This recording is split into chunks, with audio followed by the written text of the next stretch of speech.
Good afternoon. We'll call to order the City of Murfreesboro Board of Zoning Appeals, a regular meeting for March 23rd, 2022. The first item on our agenda is a determination of a quorum. With all 5 members of the board present today, we do have a quorum. Next item is a consideration of our minutes from our regular meeting on February 23rd, 2022. Those minutes were provided to board members. Are there any changes necessary to those? Hearing none, those minutes will stand as written. Next, we'll move to new business under special use permit request. Our first application is Z22002 by DePriest Center, representing Deborah Driggs. They're requesting a special use permit for temporary outdoor vending, in this case seasonal fireworks, in a commercial local zone located at 1800 Las Casas Pike. This is in the parking lot of Centerpoint Apostolic Church. Mr. Aguilera, if you'd review that application for us. Yes, thank you, Chair and members of the Board of Zoning Appeals. Today's item that I bring to you all today is a special use permit request to operate a proposed fireworks sales tent at, again, 1800 Las Casas Pike. The site is surrounded by multifamily residential and commercial uses that are also undeveloped, and some land that is around there that is zoned multifamily and single family. I'm pulling up the site right now so you can also see it. The site is located at the Centerpoint Apostolic Church, and around the site there is enough parking situated there that staff did not see that there would be a major issue with. Here you can see that the tent is by 40 by 60 and that they have sectioned off an area of the parking lot in the northernmost section of the parking lot. And the applicant has provided a letter demonstrating their compliance with the special use standards, both for general applicability and for temporary vendors, and that has been also included with your agenda packet. In reviewing the standards of general applicability, staff did not find any issues with it. The equipment that will be brought for the site for the fireworks sales tent, of course, includes the tent, and additionally the generator, a trailer that will be kept on there, and a portable toilet. Other than that, though, staff didn't see any other issues that would impact the general surrounding area, as well as with the operations of the church. And moving to the additional standards for temporary vendors, we've wanted to make sure that again, that church service and their parking during those services were not going to be impacted. We asked the applicant to make sure that no flow or, again, impact would be happening during those church hours. She did provide some parking calculations for that, and she found that on Sundays, there are an estimated 150 spaces being used, and on Wednesdays, around 75 spaces are being used. So that is in compliance with that. No more than 25% of the total parking will be made unavailable on the site. The applicant has found that they will be using 10 to 35 cars at various times of the day, or an estimated 20 to 75 customers at various times of the day. Again, in reviewing the additional standards for temporary vendors, staff did not see any other issues with it. The applicant is aware that they will have to make sure that everything is up to code, and the tents, of course, are fire resistant, and that they will have to clean up the site when operations are done for that approved special use permit request. Of course, there is also going to be any other inspections that will be with that they will have to be in compliance with that as well. The applicant has been made aware of that. And again, also made aware that the applicant knows of the operation time from June 28th until July 5th. The hours of operation will be from 8 a.m. to 10 p.m. This is consistent with other firework sale operators that are in our area. Again, in looking at the site, the is paved asphalt, not gravel, so that is consistent, again, with our requirements for sales, fireworks sale operators and their tents. We have made sure that the site is not located next to any sites that have been approved for on-site alcoholic beverages or consumptions of any of those kind of products, and that they are also aware that once the operations have been completed, they will have to make sure that all the materials and any trash generated from that site has to be removed by July 10th when that fireworks sales period has been completed.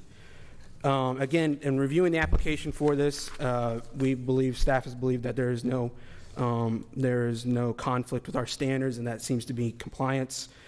Staff asks that this be considered, be approved for fireworks seasonal retail on the subject property of 1800 Las Casas Pike, and that if it be approved, that it be conditionally approved to the following conditions that I will be reading off. Condition 1, that the special use permit approval is for a special use permit to operate a temporary outdoor fireworks sales tent from June 28, 2022 through July 5th, 2022.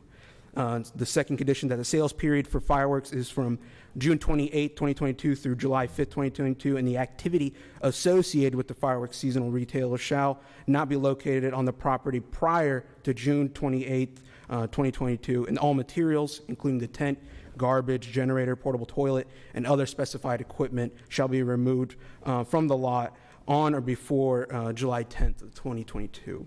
Condition 3, that the applicant shall provide certification that the tent is flame resistant or treated to be flame resistant. Condition 4, that the applicant shall keep and maintain a fire extinguisher on site at all times. Condition 5, that the applicant shall keep the city's firework ordinance posted on all sites at all times and comply with the regulations contained here then. Condition 6, that the fireworks shall not be set off on site. Condition 7, that the applicant shall apply and pass an electrical safety inspection prior to opening for business. An electrical permit shall be purchased from the Building and Codes Department in order to obtain this inspection. Condition 8, that the firework tent shall meet all minimum building setbacks for the commercial local CL zoning district. These setbacks include a 42-foot front, 10-foot side, and 20-foot rear setback. And condition 9, that the applicant shall obtain a tent permit for the firework sales tent.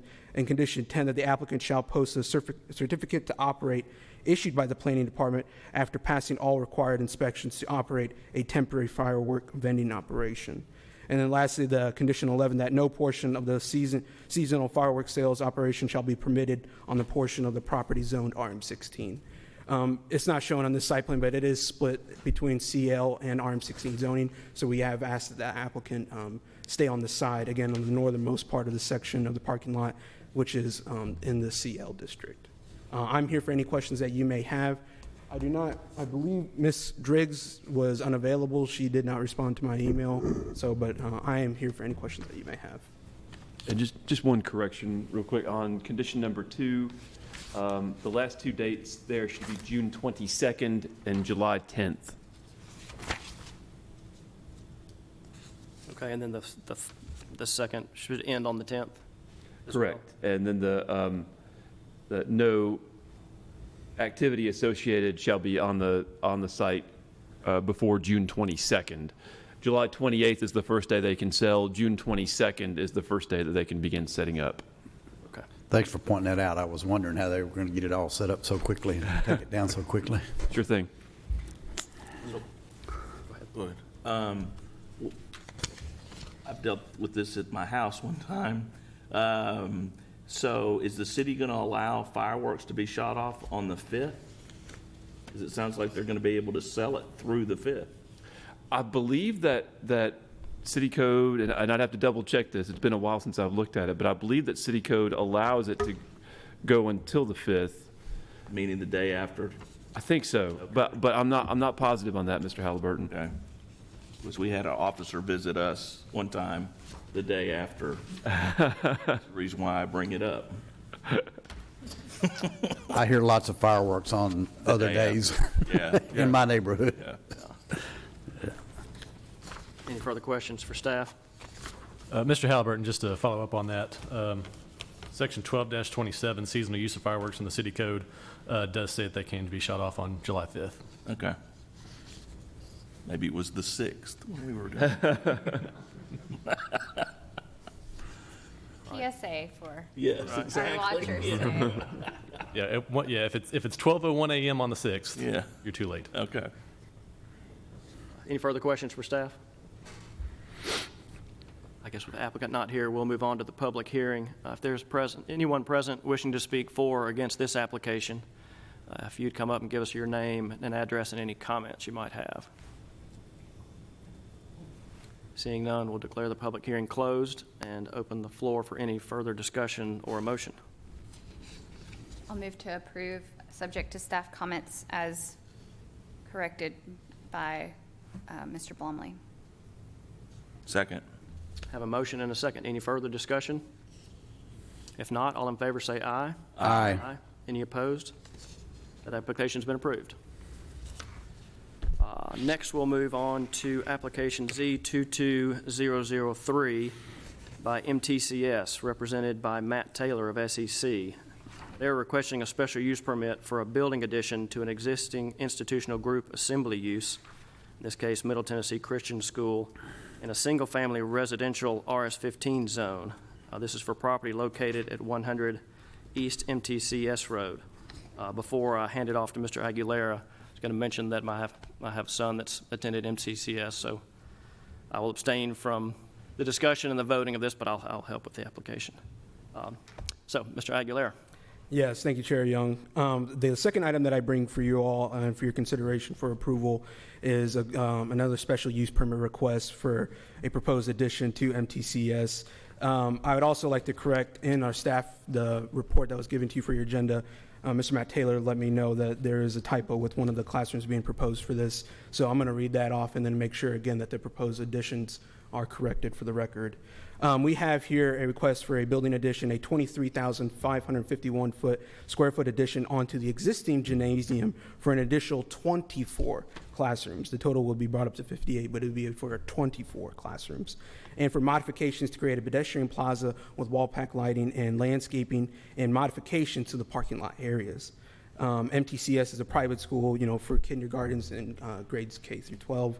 And the neighboring uses are surrounded by single-family and residential duplex uses to the south and east of the property, and surrounded by commercial zoning and other uses to the southwest and north. The last time this was brought to the Board of Zoning Appeals was in 2014, in May of 28. The Board of Zoning Appeals approved a special use permit to construct 6 tennis courts on site with lights. The approval included a condition that the existing tree line along the eastern and southern property line be preserved, again, to help screen MTCS from the existing residential properties in that area. And so that will also be, again, communicated in our conditions of approval to ensure that that is honored with this addition. For this request, there are no new lights being proposed that would be impacting the general area around the residential properties. There is, again, wall lighting to be included and some accent lighting to be included on the building, but nothing that the staff consider to be impactful. Per the site plan, and I'm going to be bringing that up around here, something that we wanted to make sure that was brought to your all attention, that we had the correct calculations. There was some change in the calculations in the last minute. We wanted to make sure that that was corrected for the record. Per the site plan and as described in the applicant's letter, the project will remove a portion of the existing parking for the 23,551 square foot addition and will place a portion of those with the parking spaces elsewhere on site.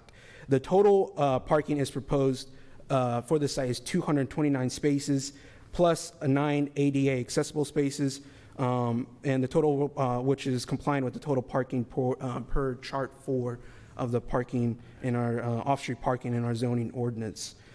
Based on the number of classrooms, they are required to have 227 spaces, and so they again would be compliant with that. The proposed 229 spaces meet that, and of the site in its current condition, there are 194 spaces, and with its current capacity, they are required to have 131. So 63 spaces. Right now, they exceed that by 63 spaces. And so in the reviewing of this request, staff reviewed the general standards to make sure, again, that there would be no impact to the residential properties. And in reviewing the site plan, we wanted to make sure that tree line was preserved and that any kind of additional parking that would be proposed for this, that it would, again, not impact those residential areas, but also any adjacent public right-of-ways. The proposed building addition and pedestrian plaza are internal to the site and should have minimal impact to the surrounding area. Again, the lighting that is proposed with this addition will not extend beyond the property line, and the tree buffer will, again, continue to remain as it is. We want to, again, highlight the parking because with this overall net reduction of the parking, we want to make sure that this site is going to be meeting that current requirement, which it does, but again, making sure that there's going to be no impact to the general area or, again, be overwhelming for the site. Parking shall be managed on-site, so there, again, shall be no negative impact to the adjacent public right-of-ways or neighboring properties. If it is determined that such negative impacts are being caused, the special use permit shall be subject to review again in the future by the BZA.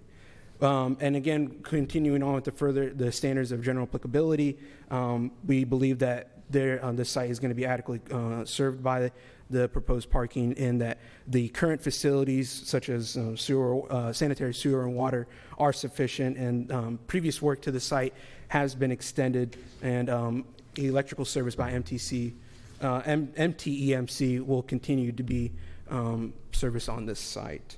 And moving forward to the additional standards for institutional group assembly, I want to make, again, aware to the board that staff has looked at the parking on site, and that we asked parking shall be managed on site so that there shall be no negative impact to the adjacent public right-of-ways or neighboring properties.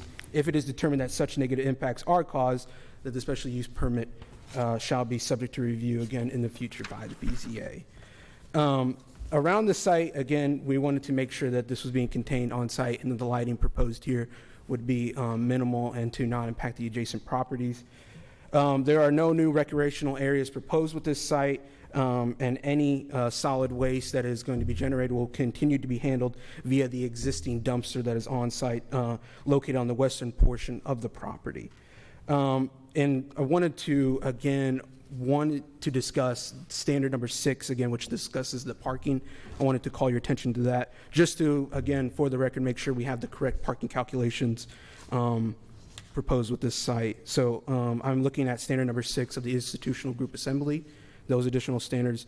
And to summarize, that the total number of parking spaces for this project is shown as 238 parking spaces, minus the 9 handicap parking spaces, which would again bring the total to 229 parking spaces, which is again compliant with Chart 4 of the zoning ordinance on our off-site parking standards. They are required to have with the site in its current capacity, they are required to have 131 parking spaces, and again has a total of 109 existing parking spaces, which is again exceeding by 63. With this proposed building addition, the applicant is required to have 227 parking spaces, and the applicant has demonstrated and stated in the letter that they will be increased to 229 spaces, which exceeds the ordinance by 2 spaces. This again is compliant with Chart 4 of the zoning ordinance, and staff has confirmed that with the proposed parking that there will be no negative impact to the adjacent right-of-ways and to the residential properties. And I wanted to make sure that again, for standard number 7, that there is a understanding with the correct proposed addition for this. The proposed use for this project will be for a 23,551 square foot expansion of the existing gymnasium for an additional 24 classrooms. Also included with this addition is a new pedestrian plaza that will allow the school and their students to travel in between the classrooms. The additional lighting that has been proposed with the building and the plaza additions will have accent lighting and wall packs, which will not extend beyond the property line. No new traffic patterns are being proposed with this addition, and will continue to use the existing flow and patterns that is currently on site. There is nothing else that is being proposed with this, no other, again, recreational facilities or something such as that. There is no temporary or short-term uses being proposed with the special use permit. And there is no also noise amplification devices being proposed with this. However, there are some already existing on site, and those will continue to be used subject to the previous Board of Zoning Appeals approvals and remaining coordinates with our standards. In reviewing the overall request, staff has determined that this appears to be in compliance with our special use standards for general applicability and for institutional group assembly. Although the proposed addition complies with the parking standards in Chart 4, the overall net reduction of the parking spaces may have an impact of the neighborhood if parking occurs off-site. And again, we wanted to mention that comment, if it occurs on-site, off-site, should any negative impact occur to any of those right-of-ways or the neighboring properties, this special use permit shall be subject to review again in the future by the BZA. Staff recommends that if approved, that the special use permit be conditionally approved in accordance with Section 9, subsection B, conditions on special uses. And we have requested that the following conditions be approved for your consideration. Condition 1, that the special use permit approval is for an approximately 23,551 square foot addition onto the existing gymnasium for an additional 24 classrooms, modifications to create a pedestrian plaza with wall pack lighting and landscaping, and modifications to the parking lot area. And condition 2, that the parking shall be managed on-site or off-site pursuant to the requirements regarding off-site parking agreements in Section 26 of the zoning ordinance, so that there shall be no negative impact to the adjacent public right-of-ways or, again, any of the neighboring properties.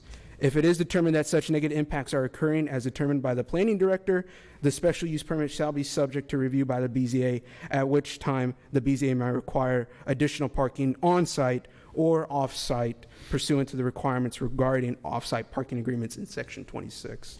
Condition 3, that in accordance with Standard 1 of the Standards of General Applicability, that on-site parking will not cause any overspills into the adjacent right-of-ways or cause impact to the neighboring residential properties. And that condition 4, that a site plan must be submitted for review and approval subject to municipal code and the Murfreesboro design guidelines.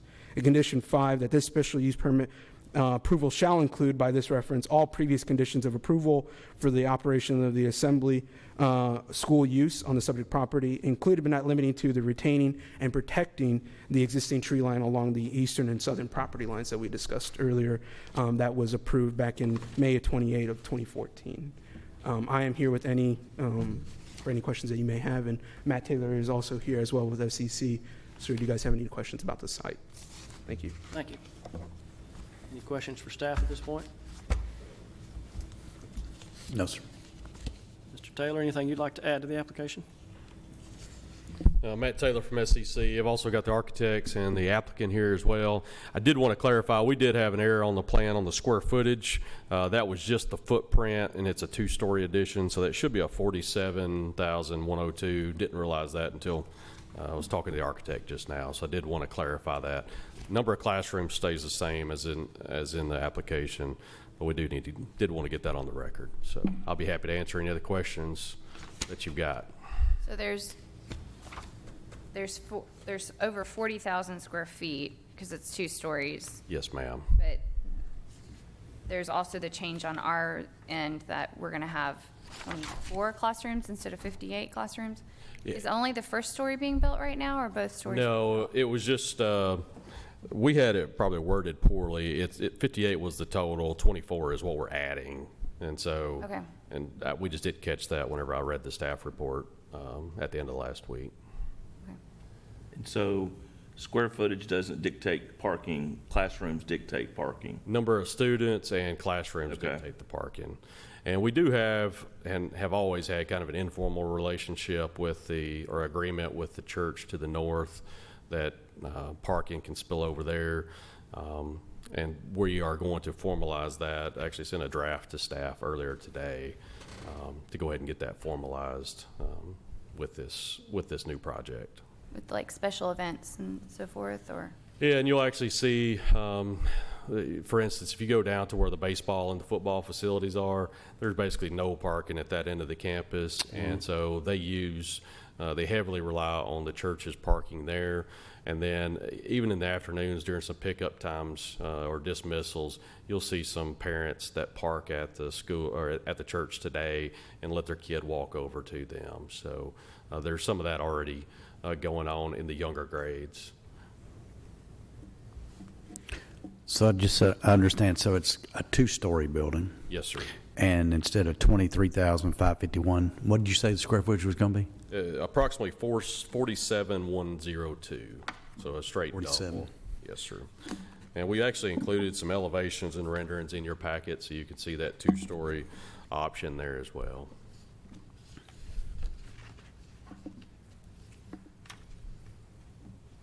What's the use of the upper story going to be? Is it It's have classrooms. classrooms as well? Yes, sir. Okay. Matt, these are primarily classrooms for the high school, right? Yes, they are high school, and there may be, depending on how you want to classify ninth grade, I think we're adding a little bit of ninth grade in there too, so.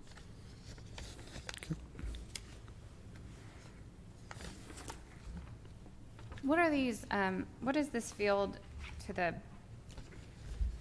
South. is it the south? To the east? Is The it, not the baseball Southeast. field, the, is it that? no, on the, I wish I knew my cardinal directions better today. Left, right, what's, Probably. To the left on my picture, if I'm looking directly at. Near yes. Memorial Boulevard? Yes, near So Memorial there's a Boulevard. I don't know why I playground. can't talk today. There's a playground over there. There's also an outdoor basketball court, and then I think they also practice some pee-wee football there as well. So it's some open rec area. Okay. They just completed Mainly- last year some landscaping improvements and monumentation out there, right? And a fence, so all that's been That's the constructed. okay. Yes, ma'am. I'm disoriented by it because when I drive by it, I see that first, and I'm thinking that's the front instead of but that's what I see when I drive by. Okay. Yes, ma'am. Well, and the lines on it, I couldn't tell if it was some sort of tennis, there's like lines on the aerial footage, you can see these lines. I didn't know if there was ever, if there would be plans, if there was additional parking needed, if that was a space that was, it doesn't sound like it. So there is I don't think we've shared this with staff in a formal submittal, but there is a larger master plan, but I would say it's kind of it's a big picture item that the school is working toward and constantly revising. So it's nothing that we think it's have gonna stay the same. tried to plan around right now. This would be the first step in that.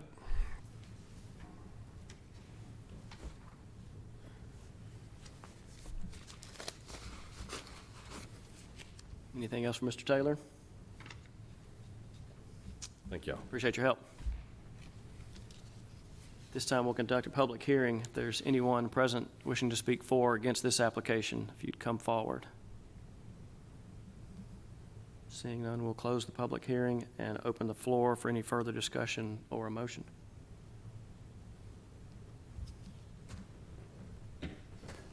Mr. Chairman, I would move for approval of this application, subject to the additional conditions submitted by the staff, with the amendments to also the square footage and the number of classrooms being corrected.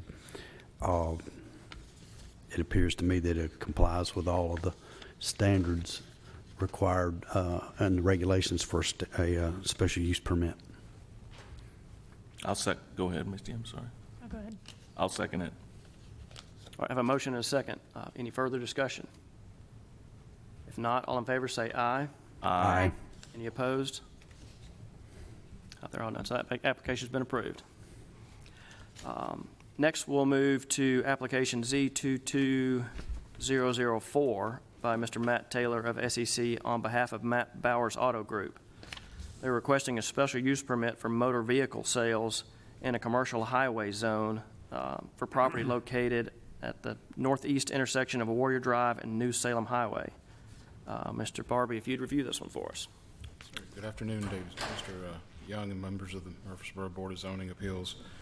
Today, what I'm bringing to you is a special use permit request for the sale of motor vehicles at the intersection of Warrior Drive and New Salem Highway.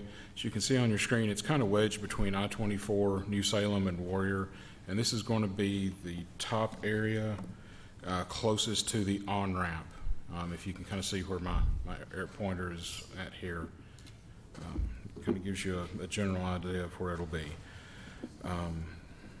This is will allow for the construction of a new 62,000 square foot facility that will be used for the sale maintenance, repair, and cleaning of new and used vehicles. They anticipate being open from 6 a.m. to 10 p.m. 7 days a week, and this will be replacing their existing location for Nissan in Murfreesboro that's currently on Memorial Boulevard.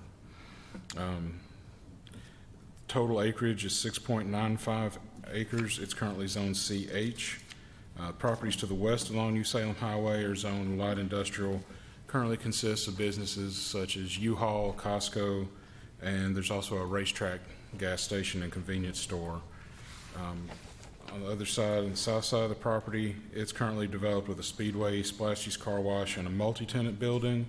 Property to the east is zoned CH. While it's currently undeveloped, plans have been approved for a self-storage facility on that property. We've reviewed the application and the documents submitted, as well as the standards of general applicability and the additional standards for motor vehicle sales, including the requirement for a 25 by 150 loading and unloading area for the vehicles being delivered, and believe that all applicable standards have been met. Staff requests that any approvals be made subject to the following conditions of approval. Number one, a site plan application shall be submitted to the Planning Department for review and approval. The site plan shall include architectural elevations and demonstrate compliance with all requirements of the Murfreesboro zoning ordinance and Murfreesboro design guidelines and conditions of approval for the special use permit. Number two, the architectural design will be subject to the final review and approval of the Murfreesboro Planning Department to ensure that the structure adequately blends with the surrounding area and satisfies all Murfreesboro design guidelines and Murfreesboro zoning ordinance requirements. The use includes a car wash, ancillary and associated with the motor vehicle sales use. Operating hours will be limited to 6 a.m. till 10 p.m. Sunday through Monday, which is 7 days a week. The applicant will provide, maintain, and ensure the use of the 25 by 150 foot loading zone space for the loading and unloading of vehicles new and used only. This loading zone space may not be used for parking, inventory storage, or any other use. Number six, vehicles shall be unloaded and loaded within the 25 by 150 foot loading unloading area designated on the site plan. No loading or unloading of vehicles is permitted within any public right-of-way, private road, or driveway other than as depicted and approved on the loading zone plan. No tents or additional structures may be erected. This is number 7. No tents or additional structures may be erected without obtaining the required permits from the city of Murfreesboro. Number 8, no storage or display of any vehicle shall take place on any landscaped or lawn areas. And number 9, exterior lights shall be installed and maintained consistent with the city of Murfreesboro lighting standards contained in the zoning ordinance and shall not create any off-site glare or unsafe conditions under the TDOT or city of Murfreesboro right-of-ways. I've provided recently updated elevations at your desk that are colorized to show you the current state of the architecture of the building, as well as an updated site plan that will show you the parking layout. Currently, they have, I believe, 325 total parking spaces on the lot. That'll be for inventory, customers, employees, service vehicles, and that provides approximately 111 additional spaces than what is minimally required on Chart 4. Mr. Taylor, if you have any questions, I'm here to address anything that you have, and I believe also Mr. Taylor is here as well. And you'll notice that Mr. Barbie made a special effort to underscore the importance of the loading zone. You heard him mention that several times. It's an ongoing issue that we have with motor vehicle sales, and so we want to, in public, make sure that the applicant understands that the loading and unloading needs to occur and is required to occur within the loading zone, and at no time shall the public right-of-way be or other areas be used for the loading and unloading of vehicles. What we have, and it's a constant issue with some sales lots, is that we have car carriers parked in the public street, oftentimes in the center turn lane, loading and unloading vehicles, which is simply not permitted, and so we want to make sure to get on the record that that is not to occur at this location.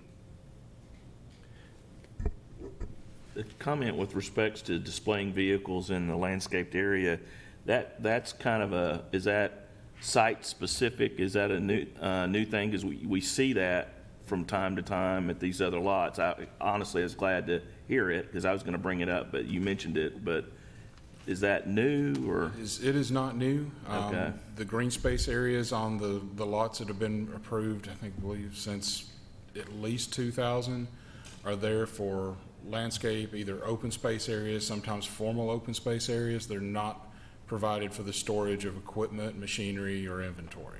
Okay. So if you do see that, that's not the way it should be used. And Mr. Halliburton, I think it was in 2017 when we amended our zoning ordinance to include all of these standards for motor vehicle sales uses. And one of the standards that we included was that parking and display of automobile inventory shall occur only in areas designated in the special use permit application. Driveway aisles, public rights-of-way, and landscaped areas shall not be used for automobile parking or display. As some sales lots had gotten in the habit of using areas that were not designed or meant for displaying of their inventory, so we included that in the ordinance to one, make it a standard, but put applicants on notice that that is not to occur. And so Mr. Barbie, in making that a condition of approval, was simply emphasizing that that required standard in the zoning ordinance.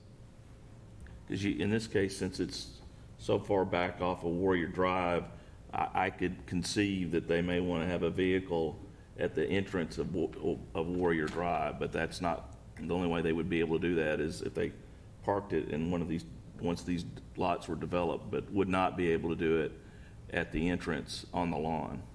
No, sir. There's very little space. If you can see the display on your screen, this is the private driveway that accesses the property. I believe this is about 8 feet on each side of green space area before you cross private property under the adjacent parcels. So there would be very little space to do that or do that safely. Okay, thank you. And these are lots that are not owned by the same, these are already subdivided and not lots that are going to be developed by Nissan. To my knowledge, I don't know if Nissan will purchase any of the other lots or not, but right now it's currently set up to be divided into, I believe, 3 parcels. There's a Nissan parcel, and there's one to the west of the entrance that you can see on your screen, one to the east as well.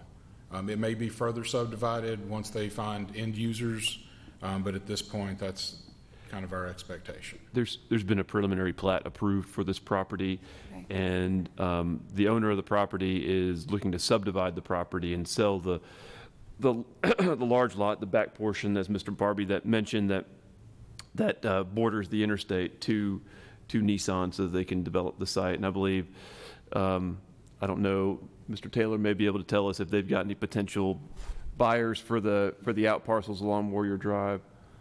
Any plans for those coming up? Matt Taylor of SCC. Let me find this plan will do. So what we've shown is lot 1, which is at the corner.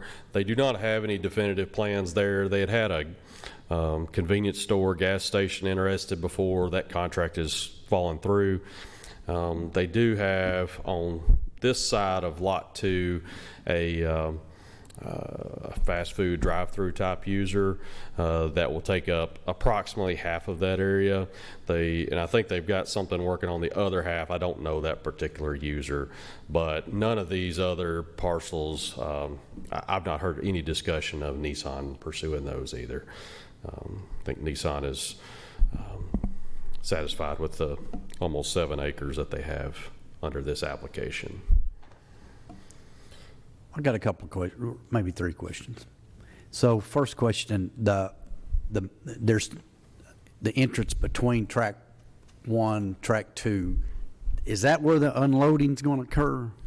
No, sir. So let me get back to. Yeah, help me understand that. Okay, so here So that is the one that you're talking about. Yes. This back here is where our truck is going to enter, and then this area right here is actually where our loading and unloading zone is. So it's on the, what I would call the back side of the building. That's where our larger inventory space is. It's also more convenient to some of the repair locations inside the building where we might bring them in and condition them, or detail is probably what I would call that, before they're put on the lot themselves. Okay. So theoretically, the drive between track 1 and 2 will be a customer entrance zone and other entrance. So there will be 2 entrances, but that other entrance is really intent to be trucks and staff. Yes, sir. The one between 1 and 2 is for customers.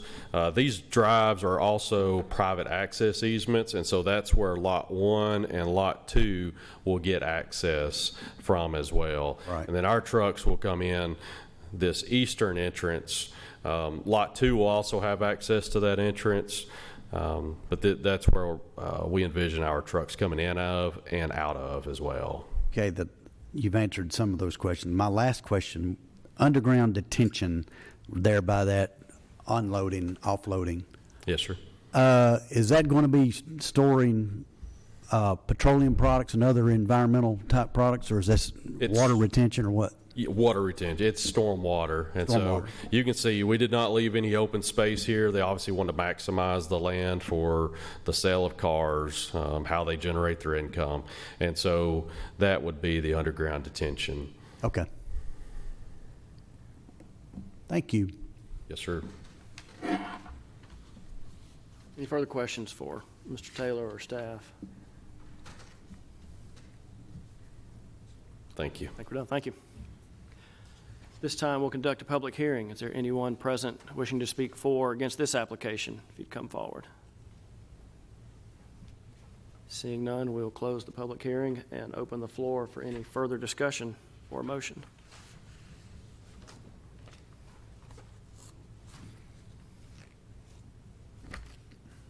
There is no discussion. I'll make a motion that we approve, subject to all staff comments, along with the items outlined. This application does not adversely affect any of the items listed under the special use permit. I second the motion. Have a motion and a second. Is there any further discussion? If not, all in favor say aye. Aye. Any opposed? There are none, so that application's been approved. Appreciate everyone's time. Next item, staff reports and other business. I just want to mention that we've already gotten one application in for April, so we will be meeting in April. But we expect possibly as many as 3 coming in, just like we had today. Okay. Sounds good. If there's nothing else, we will adjourn.